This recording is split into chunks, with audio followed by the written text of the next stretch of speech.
Okay, I'm back. Yes, I'm back. And I'm back to talk about Isom number 2 because that was a suggestion that I was given of something to talk about. I had not read it until recently, and now that I've read it, I do have some thoughts on it, so let's talk about it. But before I start, I just want to mention that I will do my best to cover everything that happens within this particular issue, but I do want to make it clear that I'm not going to be going at this page after page because that would just end up being way too long of a video, so I'm not going to do that, but I will try and cover as much of it as I possibly can. The story starts out with Avery's sister Altona, who is at work, but we can see that she's still kind of going through it after what happened in the last issue where she was basically the driving force for Avery to get into all of this conflict that he's now involved in. So she's kind of dealing with the effects of that. One of her coworkers is talking to her about some merger they have coming up, and she's telling him that's not really what she's worried about because they've dealt with these before, so she's not really all that concerned. Then she goes over to her office only to find out that Darren from the first issue is now in her office along with some of his bodyguards, and he attempts to intimidate her further by asking how her daughter's doing. But when she tries to give him the classic, mom line of, you better not have done anything to my child,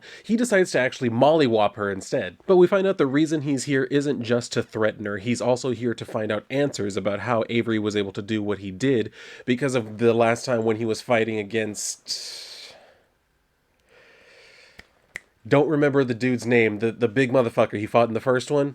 That guy. She says she has no idea what he's talking about, so he decides to try and up the ante a little bit, but before he can actually pull out his gun, we see a voice come from outside of the room, and then in walks Lincoln Eusebio, who is the founder of Projexis, whatever the hell that is. And he pretty much lets Darren know that he knew that he was in the building the whole time, and he just was biding his time to see what he was going to do, but I guess he didn't really plan on springing into action until after Darren had assaulted Altona, but he decides to make up for this when he's telling his security to escort him out the front of the building. That way everybody will see him being taken out. And then he decides to throw in a little assault of his own and punches him in the stomach. Darren tries playing tough guy, saying that almost hurt, but then confusingly one of his bodyguards tells him to shut up and move. I'm pretty sure that caption was just put at the wrong place because why would his bodyguard be telling him to shut up and move? Lincoln's over there apologizing to Altona, saying that he didn't know that it was going to go that far, but she also says she didn't think it was going to go that far, so they both just kind of forgive each other and then kind of carry on this conversation where he's telling her that not for her to worry, she can stay there, and he's also going to be having his security take care of her daughter, so he wants her to just tell him everything. And then we actually get a flashback to years ago from Isom's earlier days. We get this scene where there's chaos at this, I'm assuming, convention, because two of the people that we see is this girl and this young guy, and I'm assuming she's just some cosplayer who was paid to be here because he's saying the thing they saw looks like one of the Brigaders from Silo Comics, but when she asks who, he's like, but you're wearing it. Of course. The first time I was reading through this, when I first saw this page, I thought for a second that they were both like heroes or something, or at the very least she was from her costume. But then when I actually read that far down, I was like, oh, okay, convention, cosplayer, right. Right at that moment, they are actually found by Isom, who's trying to tell them that they're safe now. But as he's walking them out of the building, all of a sudden they encounter...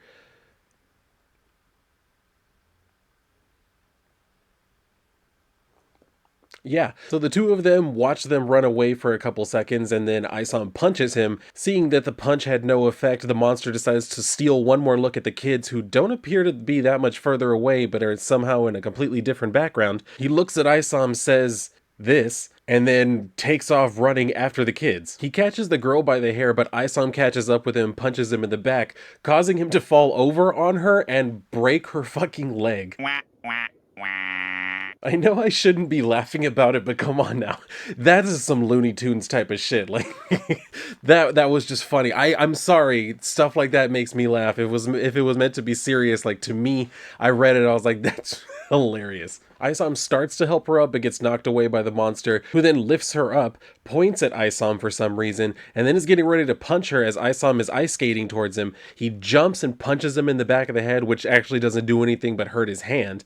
So he knocks him away one more time, and then instead of punching her, decides, I guess, to just crush her head in his hand, while Isom is trying to run to come and save her, but obviously is too late to actually reach her. And then it's revealed that he was actually telling this story to the guy that we saw at the end of the first issue, the one who designed his costume. And then he gives him his whole spiel about how he'll do another costume for him, but he has to actually keep going on with being a hero. He can't quit again and everything. So he tells him that it's a deal, and then they leave. When he gets home, he sees that the door to the security house is apparently open, and thinking that Sam must have dozed off and left the door open, he walks in and I guess tries to turn on the light, but it doesn't work. And then all of a sudden he's swarmed by a bunch of flies saying, "This is why you leave the door closed." Do you want ants? Because that's how you get ants. But then glowing eyes appear in the darkness, and he's greeted by these monkey, goat demons. One of them tells him that they know what he is, but when he asks what they are, he doesn't get a response. Instead, he gets burned on the shoulder, and then they get ready to teleport out, but not before telling him that he will be seeing you soon. And their leaving actually sets the whole building on fire, but his other employees show up on horseback and tell him that they've already called Gooding because they knew that the fire department wasn't going to make it in time. But then they ask him about, what's going on and where's Sam. He's saying that he was ambushed and he doesn't know where Sam is, but that he doesn't think he was in the now burning building, and let's definitely hope that you're right about that, right? But they start tending to his wound when all of a sudden they see drones flying overhead, and that's when we're actually introduced to the character of Gooding. And I'm gonna be honest with y'all, I don't really know how to describe this character. He's sort of like the technology expert, but the first time I saw him, I kind of just thought he was like some sort of super janitor or something. That's kind of what it looked like. I don't know why, just the uniform. I don't know if it was the light blue or I don't know, something about it to me just looked like a janitor. That was the first thought that I had. And then I saw he had like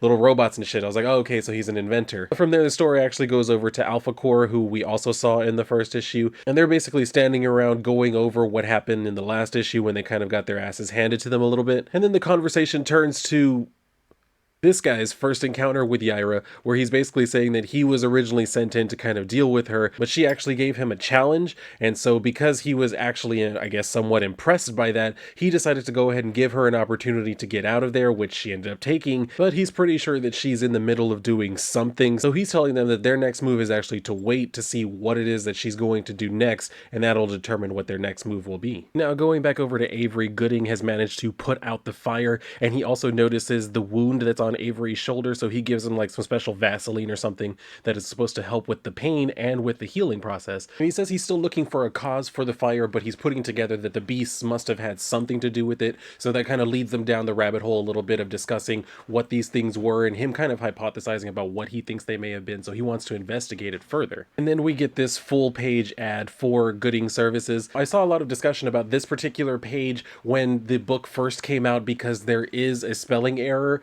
and the spelling error is literally in the title. It's on the very first thing that you see when you look at this page, unfortunately. So that's why I'm not asking Eric for a job, but I will say you can hire me, and I promise you, as an editor / proofreader / copy editor, whatever you need to call it, I will make sure things like that do not happen, because it's embarrassing. It doesn't matter who's done it. I've also pointed out like times when I've read like Image comics that have the exact same problem, and I guarantee you it annoys the absolute shit out of me. Not because I have some sort of like, tism about that type of thing. No. It bothers me because you want to be professional, right? You want people to take you seriously as a creator, right? Having shit like this in your books undermines that so completely, because it makes it seem like you're either incompetent or you're not paying enough attention, and neither of those things is good. So like I said, make sure you have a good editor. If you don't think you do, come and find me. You can hire me to do it, and I promise you, things like this will not happen. If I see a word spelled the same all throughout a script, and then I see it on a page and it's misspelled, I will absolutely point that out to you, because things like this, not good. It's not good. I don't care who you are.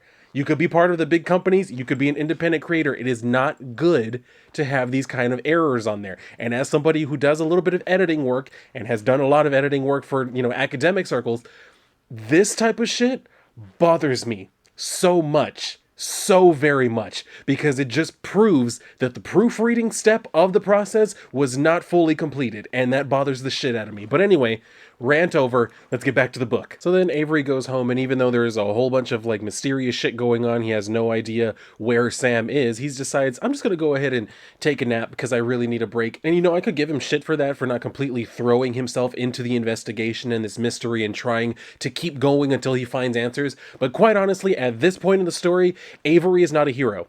I'm not a hero, and this is exactly the type of thing that I would do. If there's a lot of shit going on and you just can't take it anymore, eventually you gotta go and take a nap. That's if you're not a hero. If you got some super soldier serum or some shit, then yeah, you can keep going. But when you're at least somewhat of a normal human being, there is something going on with Avery. We don't exactly know what it is, but he's not fully some sort of like immortal or god or something like that. So the man probably needs some sleep. I'm just saying, if I were in that situation, that's probably what I would do. And since I'm not a hero and neither is Avery, I can see how those two things kind of match up. That's all I'm saying. But he's lying there for some indeterminate amount of time, but apparently it's not long enough because his phone starts going off, and the first thing he says is just a nap, because the implication is that he just wanted a nap, but he wasn't able to get that. And again, relatable. Been there. The amount of times when I finally sat down to relax and all of a sudden it's like, no, you got to get right back up that second because there's something that needs to be done. Very fucking relatable. Even though, again, my thing doesn't have to do with demon goat monkeys. But, everybody's got their crosses to bear. But we see that it's actually a call from his sister, who quickly informs him that Darren showed up to her job. So, of course, that jolts him back up because he wants to know what exactly happened. So she starts kind of giving him the rundown of what happened. She does mention that, he hit her.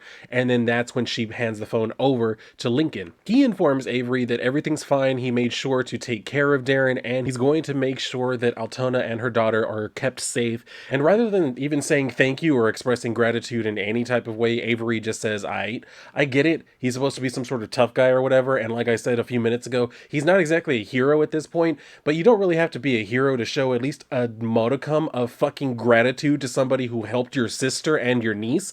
Maybe that's just me. Like, I get it. He's trying to be the tough guy and all that shit. That's real cute.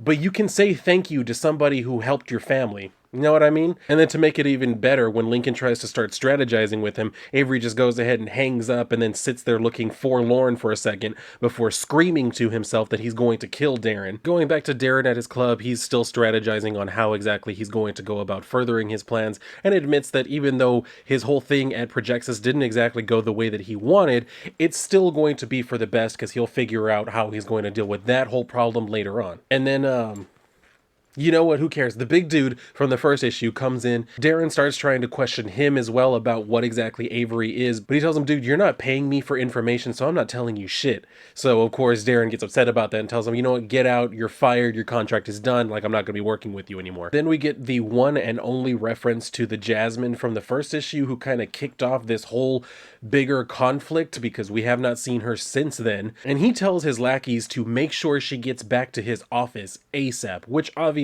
implies some sort of thing going on. If he didn't already have her working on some sort of special assignment, he's definitely going to be pumping her for specific information now, since he knows that Avery came around looking for her and even, ran into her outside the club, I'd imagine, because he did beat the shit out of the bodyguards that were outside last time. And we cut away to this random wrestling event where we can see the two commentators are announcing the wrestler who's about to come out, and his name is Larry Shungite? I don't know what's going on with the last names in this fucking book, but anyway, that's his name, Larry. So he comes out and does this pose. I know I haven't watched wrestling in a lot of years now, but I seem to recall that the male wrestlers never really got into the ring like this. They either, went over like the top rope, or if they did go in between, they didn't really do this, how do I describe this delicately? Homosexual pose where they also stop to look around at the crowd to make sure that they're checking out their ass. I don't know. It looked not only very familiar to me, but it looked very suspicious to me. That's all I'm going to say. Again, that's all I'm going to fucking say. He ends up going on some rant about how, other wrestlers left the league or whatever the fuck, and then he stayed on and, he ended up winning the belt or whatever the hell. And then the announcers are both just kind of sketched out by that before it cuts back over to Lincoln, who was just watching this on TV. Again, this really just seemed like it was trying to set up some larger world, which Okay, fine, but it didn't really do anything to enhance or further the story in any way. I get it. You're trying to set up something else, but you've already tried to set up something else about twice within this story, and you're going to end up trying to set up something else later in the story. That's enough setting up other shit. Focus on the fucking story you're telling right now. I don't need you to give me 4, 5, 6 other threads of other things that are going to other books. Do that shit when you get to the other books. Right now, finish telling me the story that you started telling me. Her name was Uma Van Heflin. No relation. Although she too collected string. But one day... Rose, stop yourself. You're doing 2 of them at the same time. I know, and I'd like to try to handle it. He leaves and tells Altona over the phone that, she's not going to be going to this event. He'll go and handle it all by himself. She's going to be fine. She needs to be kept safe. And then when he's getting ready to leave, his security tells him, like, okay, yeah, you can go this way to, bypass all of this. But he says, no, this is here for a reason. I'm not an exception. Then he walks through and the metal detector goes off. To which he's like, oh, okay, well, then I guess there is one exception. You're going to let me go. So, of course, they do. And then his sidekick there tells him, wow, I'm surprised. This must be something really concerning for you because you never bring your gun to work. To which he just questions and says, gun? So, whatever it is that he actually has on him, who knows? But it's not a gun, apparently. As they're walking to the car, though, all of a sudden a woman emerges from the shadows and walks right up to them. Lincoln recognizes her and walks up to her saying, Sally, why are you here so late? And she's telling him that, she left some schematics in her office or whatever, and she wanted to look over them, so she came back to make sure that she got them. Then he asks if she's thought about accepting their offer, because apparently he's trying to hire her on, but she, declines it, saying that she prefers the consultant role that she's had, but she is grateful that they tried to, make space for her to come onto the team. Anyway, she tells him that she's going to keep him posted on what she's working on because she's got some ideas that she thinks he's going to love. And then as she's walking away, we see that it's actually Yaira. You can tell because the tips of her bangs there are turning blue. So, yay, visual cues. So, moving on from that, the two of them take off, and then Lincoln is asking this guy, his name is Jason, as you can see, he's asking him what his harshest critique of him would be, to which he tells him, like, well, you're way too comfortable, like, you don't realize how dangerous the place can be. You're a respectable person, but that doesn't really mean much of anything to people who are disrespectful, which is kind of like in the real world, how people think that if you just keep making laws to make stuff illegal, that'll stop people from doing it, but if someone decides to break the law, they're not really going to care that a law exists. Like, it's kind of the same concept. But then as they're driving, we get one of those moments where a car pulls up next to them. It's full of guys with guns who obviously mean to kill these guys. But when they start shooting at the car, Lincoln tells them that most of the rounds aren't going to penetrate the car because apparently the whole thing is just bulletproof. So Jason asks him when he added these upgrades because he had no idea about them, to which he tells him, like, yeah, I'm not nearly as naive as you might be thinking, but thank you for the confirmation. And then he reveals to him that he knows he's one of the people who was working with Darren and that this whole ordeal was actually just a setup to try and get, rid of him. And he tells him, well, nothing personal, but money does talk, before he gets elbowed in the face. And he tells the computer to deactivate the windshield emergency protections.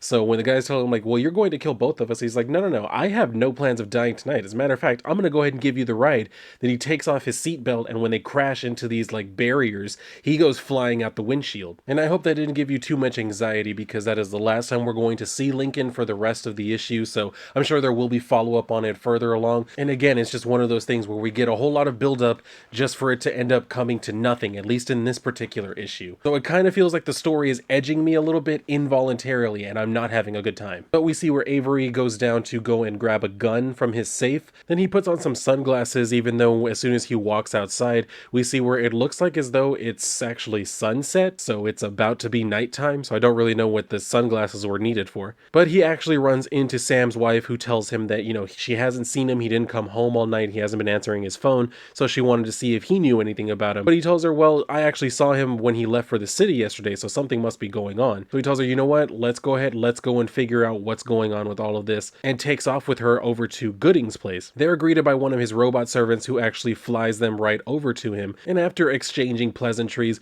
that's when Avery decides to drop the whole heavy stuff of what's going on and the fact that he can't find Sam, which of course catches her by surprise and actually causes her to pass out. And Gooding immediately puts together that that was the plan. He knew that she was going to pass out as soon as he kind of let all of that out into the open. So I'm assuming, and I'm going to give him the benefit of the doubt here and assume that the reason why he said all of that to make her pass out was so that way she wouldn't have to deal with the bigger details of why Sam is missing. So I'm hoping that that's the actual reason, because otherwise he just took advantage of someone's emotional pain just for the fuck of it, just because he knew that she would pass out, and he found that funny. I'm going to assume it was the former and not the latter, and I sure as hell hope I'm right. So then they actually start getting into the meat and potatoes of what's actually going on, and Gooding is telling him that he took some samples of the blood trail that was left and did just some analysis on it, and found that there was a trace of this thing called terracenogen, whatever the hell that is. And he explains to Avery that he doesn't fully understand exactly what it is, but that every time he's come across it, there was always some sort of weird creature that was involved. And this is where things get even muddier. Because what he ends up explaining to Avery is that this thing must be coming from the under earth, some other dimension. Because the last time when he was working abroad, wherever that was, there's no specific area that's given. It's just he was out somewhere. And the remains of this creature was found that he ended up getting a chance to actually study. But while they're talking, he also notices that Avery's wound has already healed. And he's asking him how exactly that happened, because the ointment he gave him isn't that good. To which Avery says he popped a couple painkillers, which, okay, that explains why you're not in pain, but I mean, painkillers don't really heal wounds, but instead they just gloss over that. But he assures him whatever's going on, it didn't spring from him, and then asks him what happened with that previous case that he worked on. Then he starts telling Avery that they were both young during this great war of separation, whatever the hell that is, and then is asking him how much he knows about the factions, whatever the hell those are. Then Avery says that as with any war, there's more to it than they know, and he understands the basics. Texas won, and Brian is the hero. And once again, we're getting set up for some lore, for something that happened in the past, for other stuff, for other stories to explore that we're probably not going to go that much into with this particular story. And I don't really care that much. I really don't. This whole thing with this war and the factions and Texas and all this stuff, I really don't care. The only thing I really want to know is, what the hell does Jasmine do for Darren? That's the only thing, because we still have no idea. I am no closer to understanding what the hell is so special about this Jasmine girl, what she does for Darren, and why it's so important that she's located and saved. I still know nothing about that, and now we're getting into dimensions and wars and demons and hells and all this shit. I mean, just finish the story you're already telling. I don't need you setting up 6, 7 other things. I get it. We're setting up an entire universe of all kinds of different stuff and different stories and series and all that shit. That's great. Love to love you. But here's the thing. Finish telling me the fucking... any of them. Any of the stories that you have started thus far. Finish literally one of them. I realize the next issue of the ill-advised arc is going to be the end of the ill-advised arc, and I hope to God that any one of these storylines is actually concluded. Just one of them. If I get that, I'd be happy with it. And then it leads into all of this other stuff where apparently there have been sightings of, other creatures like this, but for a while they were just concentrated in what was the old Carolinas, because I guess this is sort of like Fallout, where there was some sort of cataclysmic event that happened, either affecting the whole world or at the very least the United States. So the United States within the actual story is not the same as we know here. There has been just this change in dynamics and different areas abandoned and stuff like that. And he mentions how there was apparently some sort of earthquake in central Mississippi, and then days later they found a carcass. So he went out there to go and look at that, but wasn't able to, I guess, get any concrete answers, because he's saying he's going to need to do more research and it's going to take a few days. To which Avery says that they don't have time for that, but he's like, well, if you want to find out what happened to Sam, we don't really have a choice. And then he tells them that, you know what, in the meantime, while I'm doing that, I have someone that I want you to go and visit. So he goes over and I guess, produces some sort of like key card or some shit like that, because he's telling him that the person he wants him to go meet, she doesn't like, talking over the phone or anything like that. So he's going to have to go meet her face to face. And with all of that, he decides to go back home and get some sleep, because it seems like everything is just kind of like in a holding pattern at the moment, because Altona is safe, so he doesn't have to worry about that particular thing. And then Gooding's doing some more research and all of that. He's gonna have to go meet this new person, so everything is just kind of up in the air at the second. So he decides, you know what, I might as well go ahead and get some sleep. And while he's there, he's actually delivered his new costume. And the costume comes with an audio recording of what exactly it is that they have, telling him that the new uniform is apparently 1 pound heavier than the previous model. I'm not entirely certain why that particular fact was needing to be articulated here, but there, now you know that the new suit is 1 pound heavier than his old suit. And it's also made of an otherworldly material, which is very descriptive. A second ago, we were getting into the specifics of exactly how much the suit weighs, but when it comes to what's the material it's made out of, well, you know, it's something that's not from here. We don't really have a name for it. It's just this stuff we found on the ground, and we decided, hey, why not turn it into clothes? And that's what we have for the suit, apparently. And then the recording is saying, I'm disgusted by the old design of your waistband.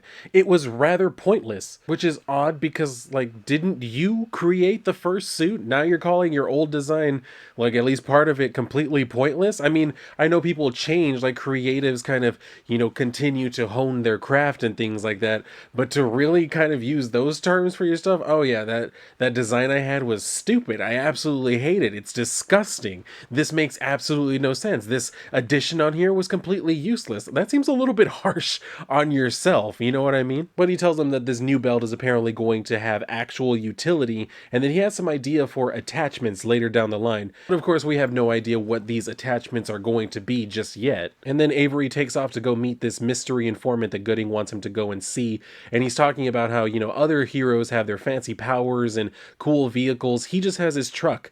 But, you know, a good truck is a good truck. And just one thing I want to mention about the truck, every time, well, not every time, but about 90% of the time that it's seen in the book, it always has, especially when it's parked, the wheels are always turned all the way off to the side for some reason. And it's interesting that that happens because I wasn't paying attention to it at first, but there are a couple of times, like on this page, where when it's driving, like the wheels will be pretty much straight unless, you know, it's making a turn. But anytime it's parked, the wheels are always turned all the way off to the side, which was just weird to me because I was taught that the only time you ever want to do that is if you're parked like uphill or something like that. That way you don't roll and just by chance, if your brakes happen to fail, you don't end up rolling out into the road. So that makes sense, but here it's in Texas and it's almost always parked on like flat land. So I was like, what's the point of that? Because otherwise I was always taught doing something like that, you're going to end up like rubbing down your tires. Because, I mean, it probably isn't very substantial amount of damage, but it would be kind of like standing in the middle of the street and just like rubbing your shoe into like the pavement. Like, you're not going to feel any pain, obviously, but you are effectively just grinding down your shoe for no real reason. So it's like, you don't really have that effect happening that much while you're driving when the wheel's in motion, because the motion kind of helps, you know, lessen that kind of friction that happens, as opposed to when you're just standing still and you just grind it into the ground. I don't know. That's the way I was always taught, and I just found it kind of weird when I was here. I think this is when I'm finally starting to reach that point where I'm turning into my father, and I realize shit like this, and I'm like, ooh, that bothers me. You know what I mean? And I have to fucking say something about it. I think I finally reached that point. It only took about 30 years, but well, here we are. So he continues driving forward, and when he realizes he has no phone signal and can't really see what's going on, all of a sudden in the distance, a castle appears. And he starts walking down the drawbridge of the castle, looks down and sees that there are alligators in the moat, and just decides to start running towards the door. Tries calling out to get somebody's attention, but when nobody answers, he looks at the card that was given to him by Gooding, is asking himself, you know, what is it supposed to do for him, before a bird comes over and starts pecking him on the neck, which of course bothers him. But he turns around and sees these two large wolves that are advancing upon him, and when he asks them, you know, where did y'all come from, all of a sudden he looks up and sees that there's, I'm going to assume, what's supposed to be a dragon that comes along and picks him up, but when he punches it in the stomach, it lets him go, and of course he falls into the alligator moat, and then he comes out of the water and is surrounded by all these animals, so of course he starts fighting with them, before a voice tells everyone to stand down, and the next person he sees is actually Sydney Bloodruth. They have a moment where they're both trying to play tough guy, before he tells him that he was actually sent there by a friend, and she realizes that it was Gooding, so she's asking, alright, well then what do you want? He's asking her her like if that thing was a key card, but she says, dude, it's a castle. Do you see anywhere that a key card could be used around here? Now tell me what it is you want, or I'm going to have you, escorted away. So he tells her about the goat monkey demons, and then she's saying like, oh, okay, yeah, did they also have the ability to emit flames? And he confirms that that's the case. So she's like, all right, well, fine, follow me. She starts telling him that she actually deals with stuff like this all the time, and then she notices that he has his costume on and is telling him like, okay, this is going to be different than the thugs that you fight with in the city, because this is a whole different ballgame. Then they have this whole little discussion about hell, because he's saying that, there's only one hell, and she's saying, yeah, that's technically true, but then every culture has their own version of hell, and there are all these different realms and planes that apparently would fit along with some of these cultural tales of what hell is. So he's asking her, oh, you mean like different universe? She's like, no, that would be fictional nonsense. There is like the real hell, but then there's all these other places that seem like hell, but they're not hell, but they match up with cultural depictions of what hell would be. So, but that's actually not the real technical hell, but multiple universes. Be stupid. That would be silly. But Avery tells her that he just wants to find out why it is that they went after him and why they set his place on fire, to which she says that she hasn't sensed any interdimensional activity lately, but that they must have gotten there somehow. So she's saying that they're going to let Gooding figure out why they're there, and in the meantime she decides that she and Avery are going to make their own moves to try and see what's going on. And she's telling him like, alright, well, this isn't a random thing, but I can't guarantee that Sam is actually going to be safe or even alive once we get there. And then she asks him like, well, what can you do? And he doesn't answer that question. Instead, he just tells her that he has a family emergency and he's not going to die, so he knows that the beasts are coming for him and they won't be a problem. And she just accepts that. She says, okay, well then we both have a vested interest in this ordeal, so let's just go ahead and go. And I mean, to be honest, if it were me, I'd be like, okay, great, but did you hear my follow-up question? Because I need to know, what can you do? Because I understand you fought two of these things already, kinda, but we're going to go and face what will undoubtedly be a lot more of them. So I need to know, what exactly can you do? What can you survive?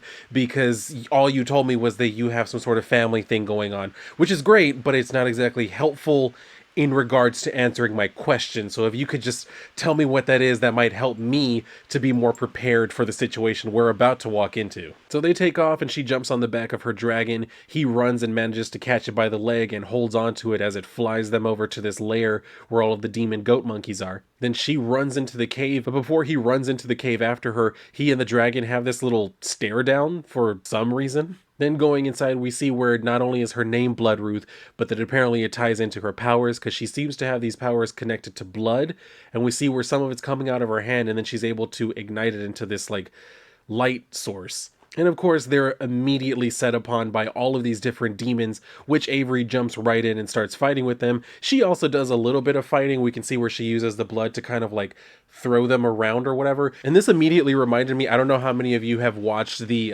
follow-up to the Boys series on Amazon Prime Gen V, but one of the main characters, the girl, she has, blood powers as well, where she can make like whips and knives and shit. But the difference seems to be Blood Ruth is able to do it just at will, like the blood just comes out of like her fingertips and starts doing like what she needs it to do, whereas with that girl she actually like carries around a knife because she has to cut her hand every time, so that way blood comes out, unless there's like blood around her. But the only way she can do it is if there's blood like exposed to the air, and then she's able to do whatever she wants with it. So they continue fighting. We can see where Avery is completely covered by all of these demon things. She's telling him that this is a colony, so there are too many and they need to retreat. But then she sees where they're all still dogpiled on top of him, so she doesn't think it's looking very good before he bursts through them. And he's telling her that these are the same things that, set fire to his building. So he's saying that he's going to search the cave for Sam, and if she's too scared that she can just go ahead and leave before he goes back to punching the demon monkeys. And she says, okay, well then, give me a minute, because it's been a while since I've tried this. And then she starts spreading blood out around her, ignites it, and that's about it. I don't really know what exactly that did, because it didn't really seem to affect any. She wasn't really all that close to them. And then we don't see any aftermath, because the very next thing we see is where one of them is running at Avery with a fireball that it then throws at him, and he sidesteps before tackling it into the ground. Then the next thing we see is where a bunch of the demons are standing around creating this big fire. And when I was first reading this, I thought that what she did was she actually made some sort of like protective barrier around herself, and they were all trying to like shoot their fire at her.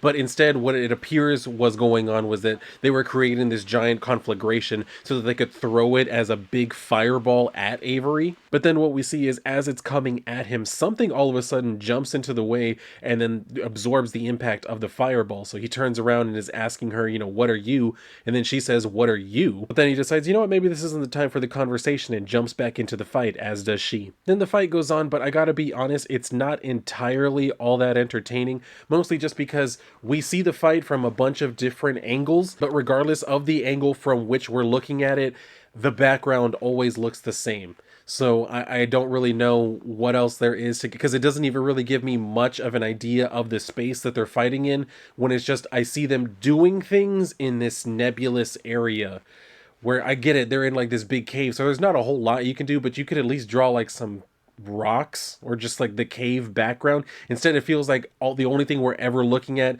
is some sort of like floor. So having defeated the demons for the moment, they finally find this entrance that leads them deeper into the cave. So they're going to go and look for Sam, but she's trying to tell him like, look, when we go in there, as soon as we get overwhelmed, I'm turning around and you better do the same thing. So he's just telling her like, don't worry, you don't have to wait on me. Then they walk in and see that the whole fucking place is just full of these things. Then they notice this one spot that appears to kind of be blocked off from everything else, and she's telling him that that's actually a storage unit that they use, and that they're very efficient. But he's telling her like, look, I'm gonna take care of the beast, can you get up there? And she's telling him, well, not unless you can boost me up. So of course they do this whole thing where she runs towards him and he just kind of like throws her in that direction, and then goes to fight the demon monkeys. And again, the fight scene is a little bit muddied. Even worse here, because now we have all of these shadows in the background that are supposed to represent more of the demon monkey things, but they kind of just almost blend in. So it's kind of hard at times to tell when you're looking at a figure of one of these things and when it's just part of like the background, like, you know, the rock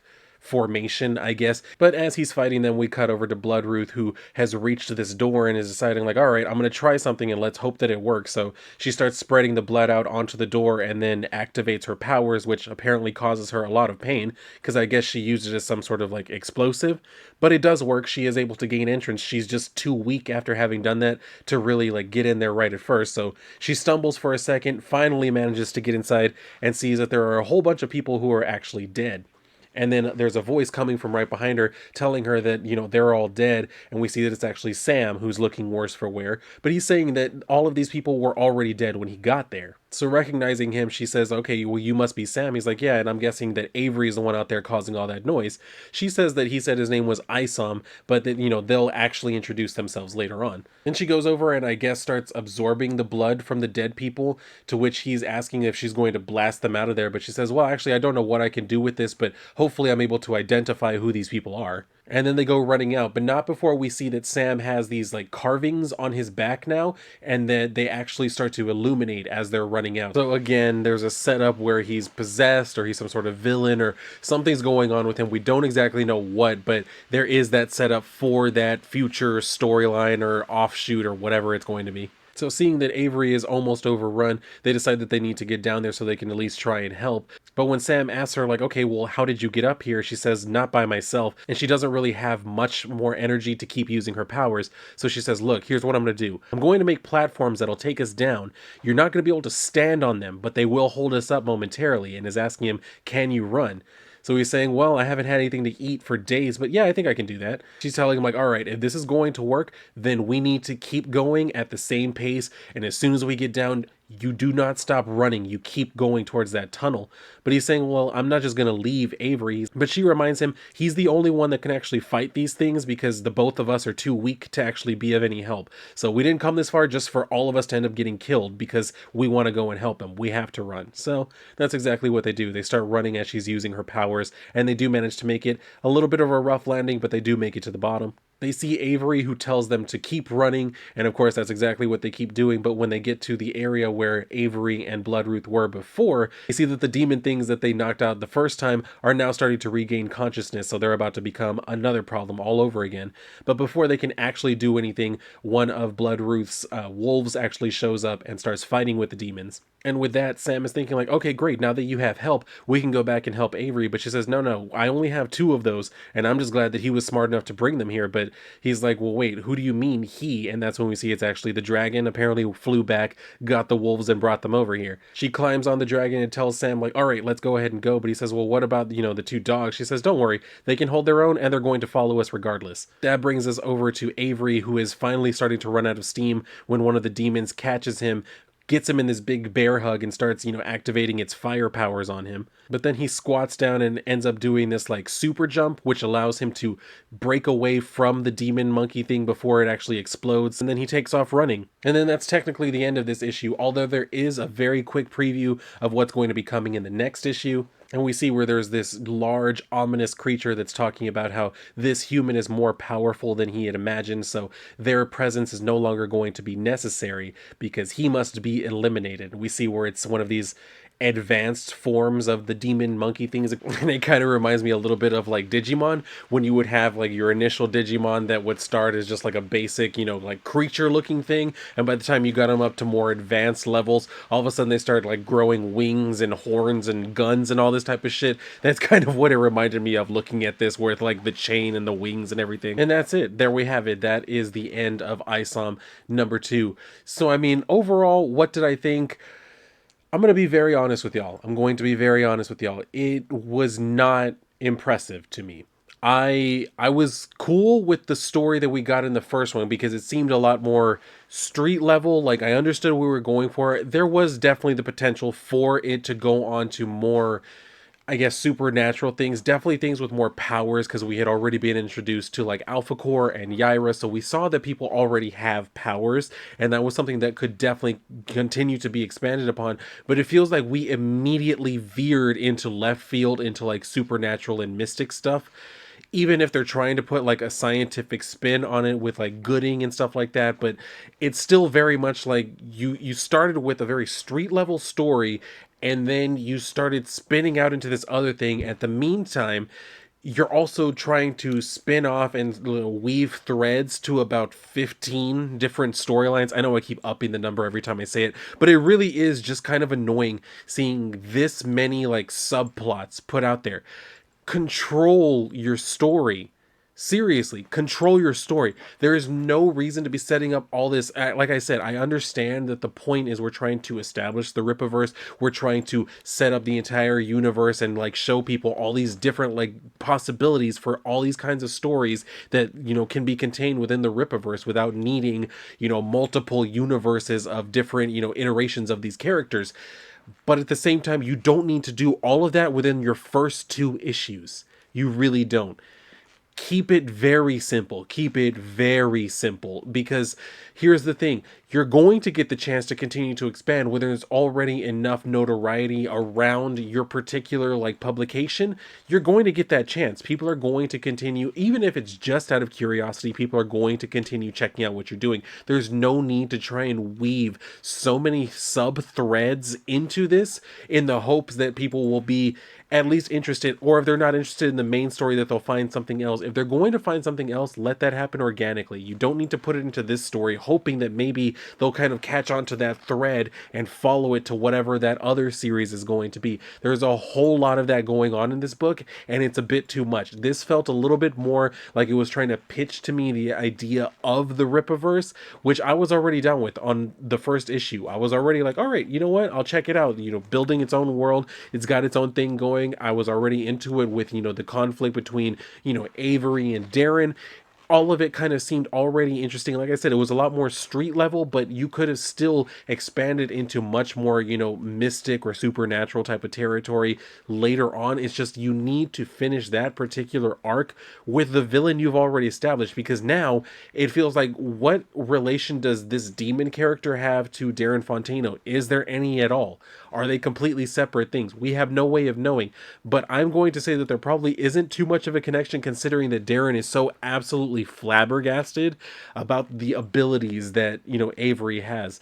And then, of course, it is a little bit intriguing to see, why do the demons tell Avery, we know what you are, he is coming and stuff like that. Like, all of that does kind of make you wonder, like, okay, well, what is the story? But like I said, that seems so far removed from the story that we initially started with, that it's like, okay, I feel like I'm being given a 180 where we started on one thing, now we're pivoting all the way in the opposite direction to kind of explore a completely different mystery. And I get it. I get the appeal, the want to try and do some of that and try and, just set up as much as we possibly can. But you got to pace yourself. You really got to pace yourself with stuff like this. Like I said, I doubt that, Eric is going to watch this video and take anything really away from what I'm saying. And that's totally fine. This is more so just me putting my own thoughts out there as I'm reading this story. I'm like, what are you doing? You know what I mean? Like, seriously, what is it that you're trying to do? Which story are you trying to tell? Because at the moment, you're trying to tell me all of the stories that you have for him, or at least that's the way that it seems. Stick to one main storyline and continue that as a through line all the way through, because it feels like we went from one thing to another thing, and then we're probably going to come back to the same thing, at least I would hope, so that we can get some, conclusion there. The way that I would imagine this is going to play out, we're going to get some sort of semi-resolution with Darren where it'll seem like he has been, momentarily defeated, but he's going to end up coming along later. Same thing with his demon thing. Avery is going to have some sort of brief brush with it, and it's going to seem like he's just kind of getting a sense of, oh my God, this thing is more powerful than I really thought. I'm going to need more help for this type of problem. And that's going to be the big bad, like kind of going forward. Darren is the little big bad. That's the big, big bad. So that's just what I'm picking up from the story that I'm reading so far. That's kind of what I would imagine is going to happen next. If that is what happens next, I would not be surprised. If that's not what happens next, I still wouldn't be surprised, because who knows where this is going to go. Like I just said, this started where I felt like we're on one thing, and then in the very next book, we're on to a completely different thing. So I have no real way of knowing which way this is going to go. And I don't exactly mean that in a good way, because that can be a good thing when it's done right. And I'm not entirely certain that this is done right. So, I mean, that's about all I can possibly say on this. Those are my thoughts on the book. We have gone through it. Like I said, I wasn't going to go through it page by page, but it kind of feels like it almost ended up being that. So it is what it is. That's what we have from it. Like I said, those are my thoughts. I would love to know your thoughts, so feel free to share them with me down below in the comments. I would love to know anyone's thoughts on this, so feel free to share those with me for sure. But anyway, if you did enjoy the video, make sure to like the video. If you didn't like the video, there is a button for you as well, because we serve everybody here. So make sure to do that. Make sure you are subscribed to the channel, because that's very important. Please make sure you're actually watching the video at least to this point, because it's not so much the subscriber count, it's not so much the likes count that matters to me. It's how much of the video you're watching. So make sure to watch the whole video. If you do that, you are my favorite type of person. But anyway, like I said, that's going to do it for me here. So if you are done here, I need you to go and read a book. And if not, well, then I'll see you on my next video. And I promise, the next video will not be so far away like my last one was. I promise. Just hold on for me. But anyway, I will see you on the next one. See you later, everybody.